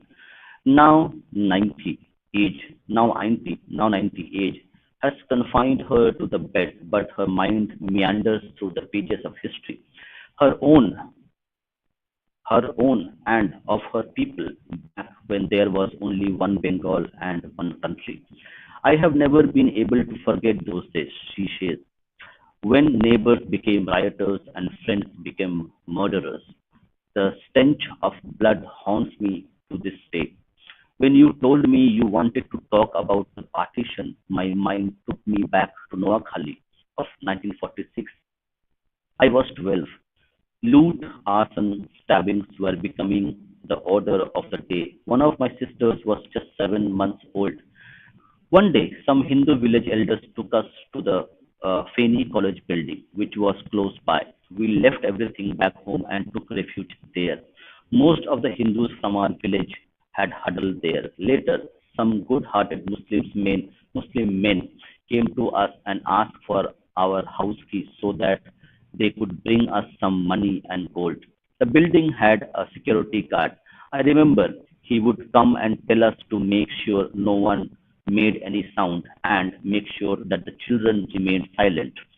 It should appear from outside that the college building was deserted, or else a mob could come and kill us all. But my 7-month-old sister cried out in hunger. We gave her some uh, treacle to make her stop crying, but she would start wailing soon after. My father told us that we had to kill her as she simply wouldn't stop crying, and her wails would bring the mob to us. She cried and cried till she cried no more. As Smitikanto pauses, Smitikanto, Smitikona pauses, we do not have it in us to ask her why her sister didn't cry anymore, but that reminds us of the concept of flashbulb memory. Roger Brown and James Kulik coined the phrase Roger Brown and James Kulik coined the phrase flash bulb memory in 1977, which referred to an accurate and exceptionally vivid, long lasting memory for the circumstances surrounding learning about a dramatic event. Detail, vividness, accuracy, and resistance to forgetting were initially identified as the distinct properties of flashbulb memories. 78 years after she lived this horror, it must be flashbulb memory that makes Smriti Kona Bishas bring Noah Khali, bring Noah Khali of 1946 alive for us. After we came out of the college building, we rented a house near Feni station for nearly a month. She recalls, there was no food at home. My father's umbrella shop was gutted, but there were bigger scars. My parents would talk endlessly about women getting abducted. We were four sisters. One night my father didn't return. We feared the worst. Street stabbings of Hindus were rampant. He came back the next morning. He had spent the night atop a jackfruit tree after he saw a mob coming from a distance. Had he been seen, he would have been killed. From the tree, from the tree, he could see others being stabbed and houses being set on fire. Marion Hirsch, and William Peterfield Trent, Professor Emerita of English and Comparative Literature and Institute for the Study of Sexuality and Gender at Columbia University, who researches the transmission of memories of violence across generations, believes that the bodily, psychic, and affective impact of trauma and its aftermath, the ways in which one trauma can recall or reactivate the effects of another exceed the bounds of traditional historical archives and methodologies. From Smithikona's retelling of the past, her father's fears for the safety of his four daughters hit us. We think of the day we spent in Noakhali just 2 weeks before and say a silent prayer for the survivors we meet. Smithikona continues, my father had seen how women were snatched away from their families, never to be found again. Many a times the families wouldn't look for them. There was nothing to find if they were lucky. Their abductors would marry them. Oral retellings of 1946 Noakhali violence find their way into the life of Mahatma Gandhi by American journalist and author Louis Fisher. Mr. Arthur Henderson told the House of Commons on November 4, 1946, that the dead people in Noakhali and contiguous uh, Chipra district had not yet been counted. Thousands of Hindu women were abducted and married to Muslims against their will. Hindu men were compelled to grow beards, to their to twist their loincloth the Muslim instead of the Hindu way, and to recite Quran. Stone idols were smashed and Hindu temples desecrated. Noakhali's Hindu women were the biggest victims in 1946. Muriel Lester, Gandhi's hostess during the Second Round Table Conference in England and also an international figure for peace, was shaken when she saw what happened to women. She visited Noakhali and wrote, "The worst of all was the plight of women. Several of them had to watch their husbands being murdered and then be forcibly converted and married to some of those responsible for their death. These women had a dead look. It was not despair.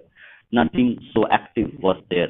It was blankness, the eating of beef and the declaration of allegiance to Islam has been forced upon many women as a price for their lives.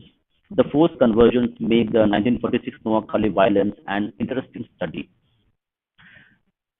Rakesh Beto, Beto, Rakesh Betabial, a professor of history at Jawaharlal Nehru University, India, believes that the riots began with Islam and ended with Islam. In other words, religion was the point of this disagreement.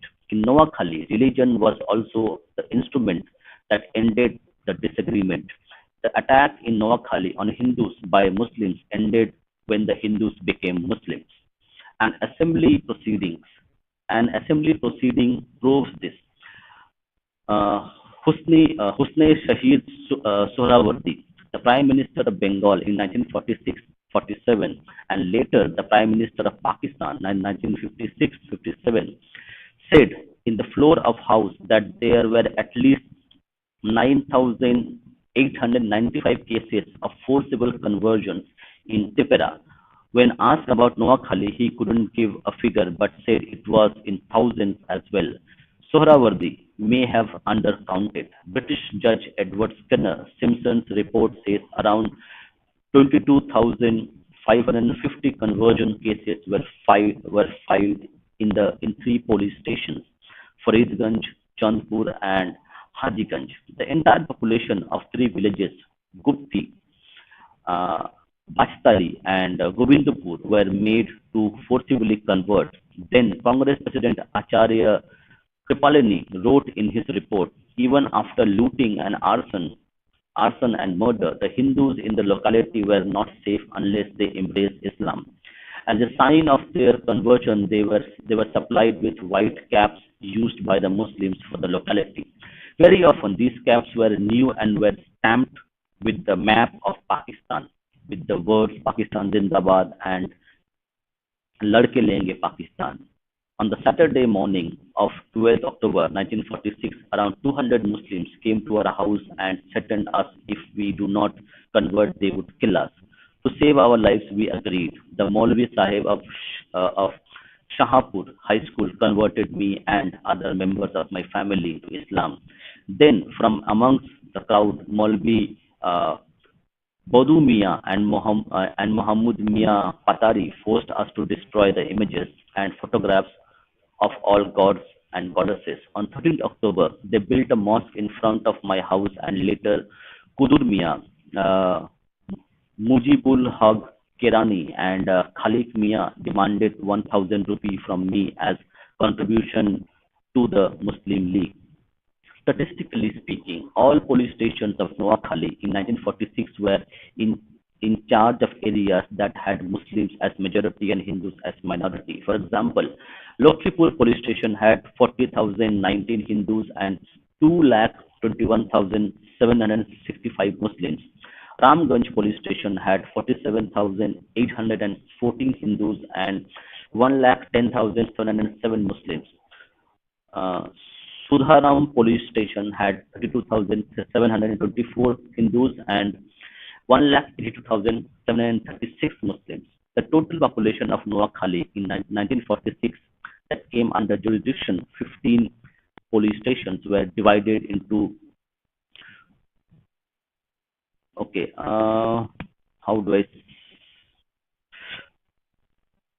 2,93,303 Hindus and 14,32,254 Muslims.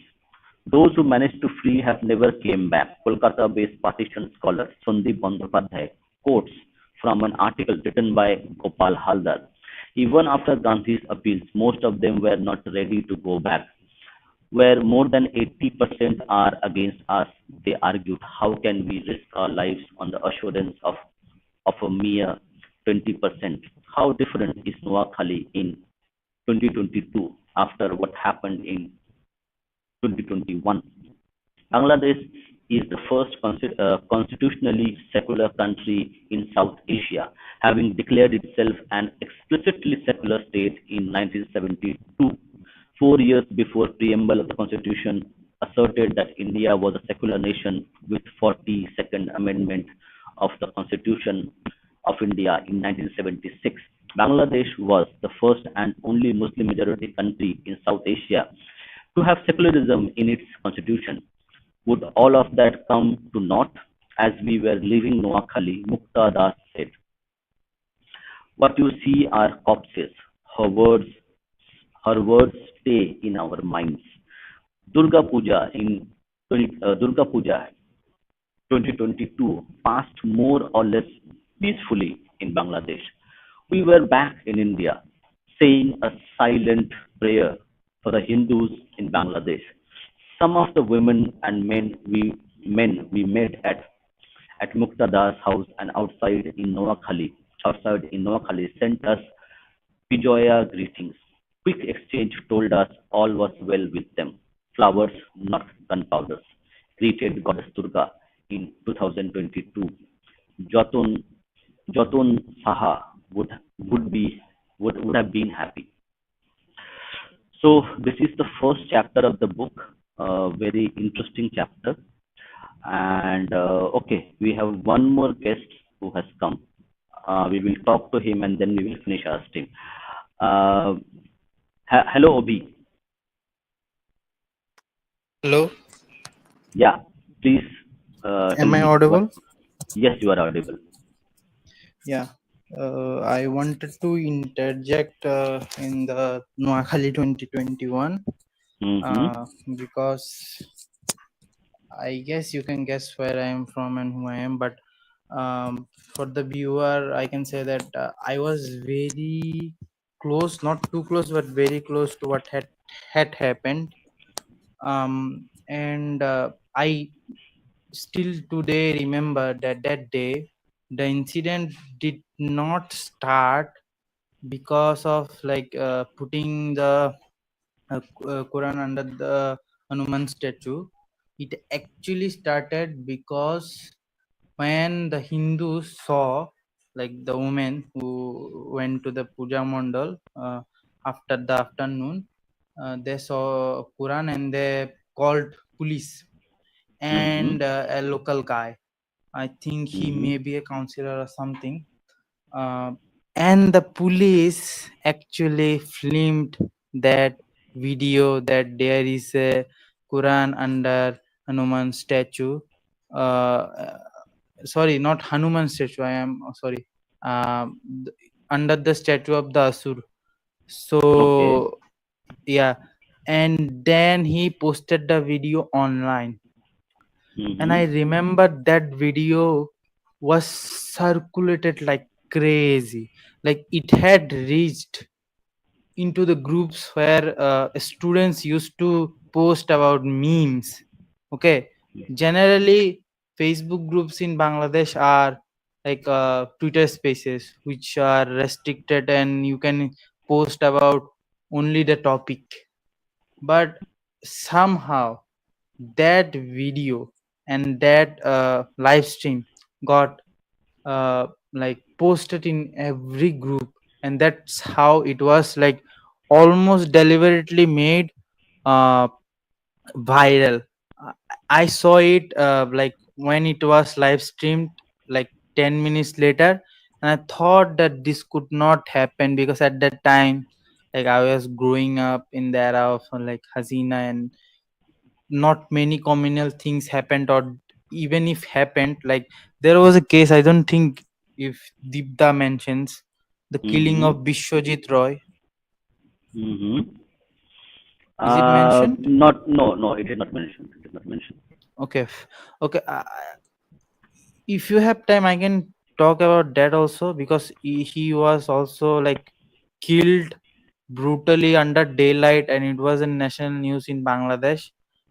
Killed by the party in power at that day.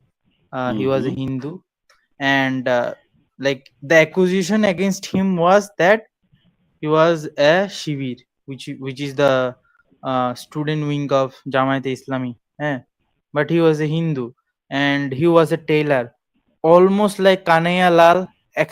Expect that worse, 10 times worse, because the boy was like, the boy had to run and openly there with the machetes killed him, and those that killed him were like the Awami League uh, student wings members, and none of the people who were outside, because the killing was happened in broad daylight in a busy area, because he was a tailor also, the boy, and none of them saved him, and the whole killing was advertised like a live, like videographed.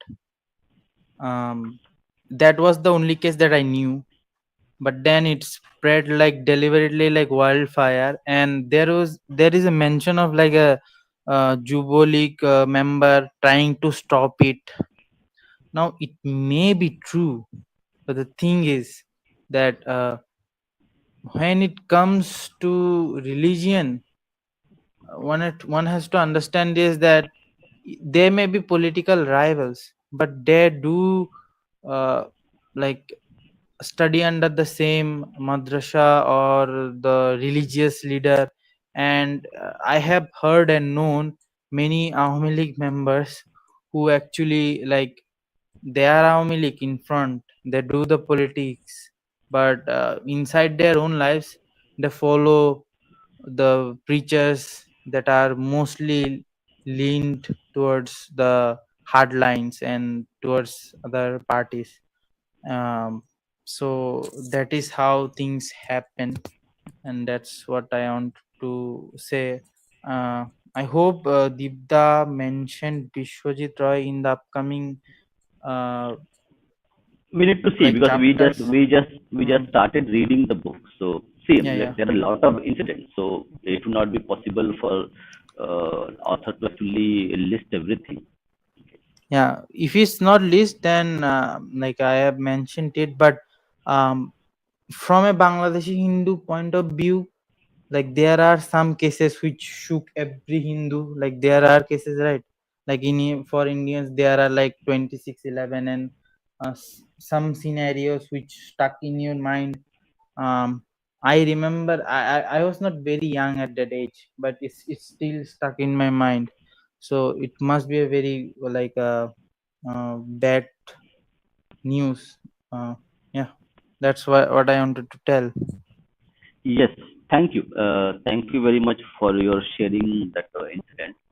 So we will continue. We will continue our efforts, okay, to actually get a lot of people outside Bangladesh or West Bengal who are not familiar with this incident, what's happening and how it happened, the historical part of it, psychology of it. So it's our endeavor to do that, and your contribution by sharing these anecdotes helps a lot to actually give a ground situation what's really happening. So we really appreciate you. Yeah, I think it's more important than ever, because like when I watched the reactions to CAA, like later when I had access to internet and mobile. I saw that the reaction towards those who don't know what is happening in Bangladesh, their reaction is not like horrifying or urgent. That their reaction is like, there may be turmoil happening, and I have seen the Bangladesh situation termed as turmoil, or just some sporadic violences. But if one reads books that Deep Haldar wrote, then it would be evident. And even as a Bangladeshi Hindu, I do not know a lot of cases that Deepda had mentioned, that even it slipped my mind, who knows about the community and who lives in the community. So if someone who is outside of Bengal reads this, then he would be more inclined towards the struggles of Hindus, and maybe he would be also questioning why is CAA still 2014 date, because all of the stories that Deepda narrates are like horrifying. Like one would ask, why would a person live there still? Like you have mentioned that the widow or the sister of the killed Yes. person Mm, still lives, mm, mm, mm. and one if one has empathy in him, then he would ask that obviously they need to get out, or they need to find a safe place. So that's, I think, important. This book is very, very important. We have again with us Slavin, who has joined. Slavin, you want to say something? Hi, can you hear me now? Yeah, could you just put your mic again? I think your mic is somewhere little bit far from your vocal cords. So if you can just The problem is that with this one, okay, I'll just improve my mic volume. Now can you hear better? now I it's better. increase mic Please volume. please go ahead. Please go ahead. We can hear better now. Yeah. So I just wanted to like ask you guys a question. So in Maharashtra, there are certain communities who, you know, what we call as caste or jati. So they are known to protect the rest of us when such things happen. So especially, you know, like there is a community called Koi or fisher people, you know, fishermen community. So Mm-hmm. they are known to protect us in when such times. Even their ladies are, you know, they use that thing called, we call it koita, a sort of curved knife or something. So even they are very, you know, dangerous, those. So and there is an community called Agri who are like the original farmers and owners of land in Mumbai, Navi Mumbai area, New Mm-hmm. Bombay area. So they are known to be, they are very, you know, aggressive, and they are known to be drinking and, you know, all Mm-hmm. such sort of, they are sort of rough community, Mm. if you can put it that way. But in times of trouble, they are the ones who will help you or save you. So I wanted to ask you guys if there's any such sort of thing over there as well. That's it. Thank you. Bye bye. Thank you. Thank you. Yeah, that's a very interesting point given. So, OP, do you have like those kind of communities who specialize in protecting people?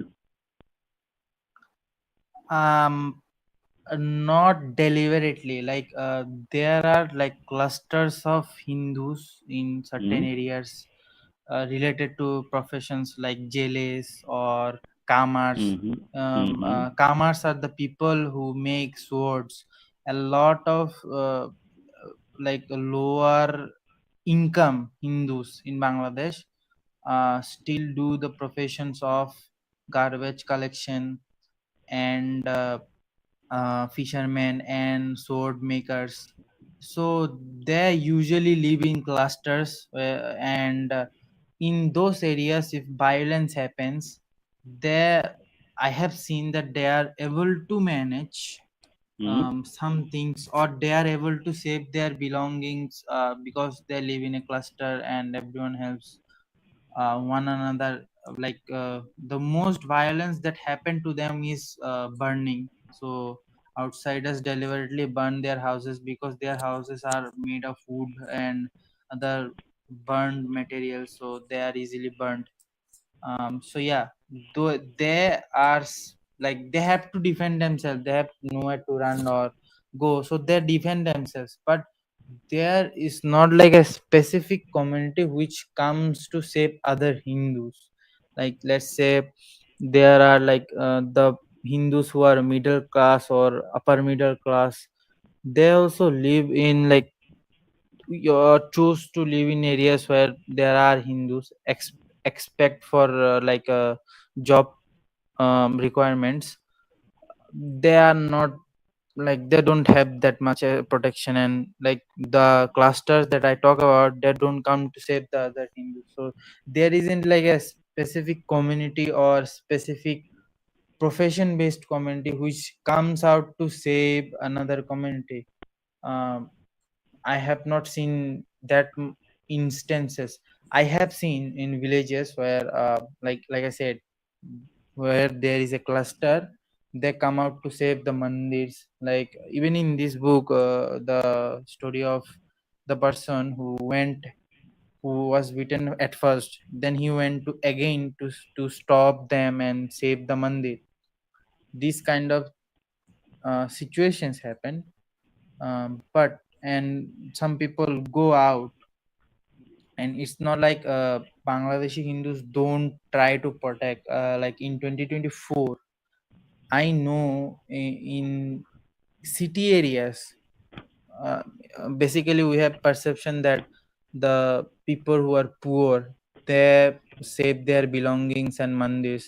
But I have seen that in even metro areas where there are where mandirs, and the Hindus living in those metro areas actually came out with weapons, like homemade weapons, usually like da boti, what they are, Mm-hmm. like for Mm-hmm. cutting Mm-hmm. sandwiches and vegetables. With Mm-hmm. those weapons in front of mandirs, and some crowds they were able to deter. So Mm-hmm. it happened, but the point is there, it does not happen in large scale, because there is not like a leadership, or there are not like organizations or like sangatans who uh, like Anushilon Samiti that happened for Bengal in partition. This type of organizations, there isn't one, and there isn't like a central leadership of Hindus, or people that Hindus aspire to, those who give calls to save one another. There isn't like that.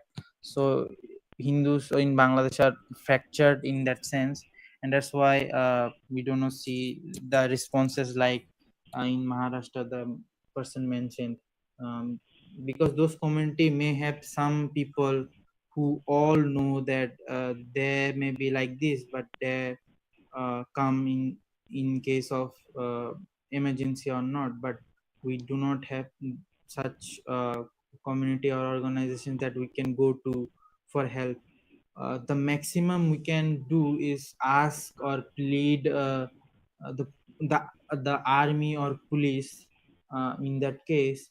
And that's what we did in 5th August.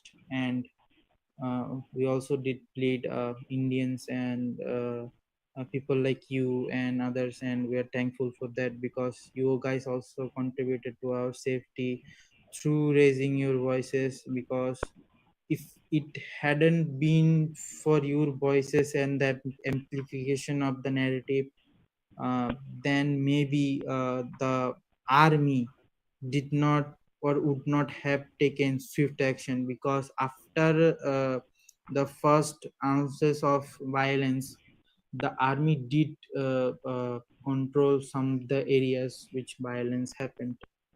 So yeah. Yeah. So thank you, Ovi, for your insights and inputs, and thank also Slavin for sharing us bit of anecdotes of information, which is generally not available to a lot of people because you live locally there. So you gave us a lot of good incidents, good anecdotes to for us to actually end our session today. We'll continue to do such programs, read few more books. We'll try to. So again, people who are this book is available in English. So if you, I have few copies of the book available with me. So if people want the English version or the Bengali version of the book, you can send us an email at navavimarsh@gmail.com, and we will send you a free complimentary copy, English or Bengali, whichever you want. So people who are listening, if you want, like if you cannot purchase the book, Bengali book purchase, if you want to purchase it, very good. But in case you are unable to purchase it, do send us an email. We'll provide the book to you so that you can read the Bengali version or the English version, both of them. Also, the link is available in the description, also in the chat. So you can go to the description of on YouTube, and you can find the link. We can buy the book or send us an email. We'll try to send you a copy of it so you can read it. So on that, Obi, thank you. Thank you for your contribution, and thank you to other guests also who came. I Yeah. need the copy actually. This is not available in my country. You will get a soft copy, correct? Yeah, because I probably need to study in PDF. yeah, I think soft copies are available also on the website, so we can provide that as well. So we'll purchase a soft copy and give it to you, or you can purchase it by yourself as well. Anyways, send us an email. We'll connect. We'll try to give you a copy, both of them. Thank you. Okay. Yeah, do send us an email. Then we'll try to arrange something for the people who want to do it. We'll try as much as possible at the individual level to provide. But people who can, do go ahead and buy the books. If you do not know or how to find the book, you can send us an email, and we will get in touch with the people who can provide the book, especially the Bengali book. The Bengali book is not available online, but if somebody sends us an email with details, then we will help them to procure the physical copy of the book, the Bengali copy, especially who want to have it.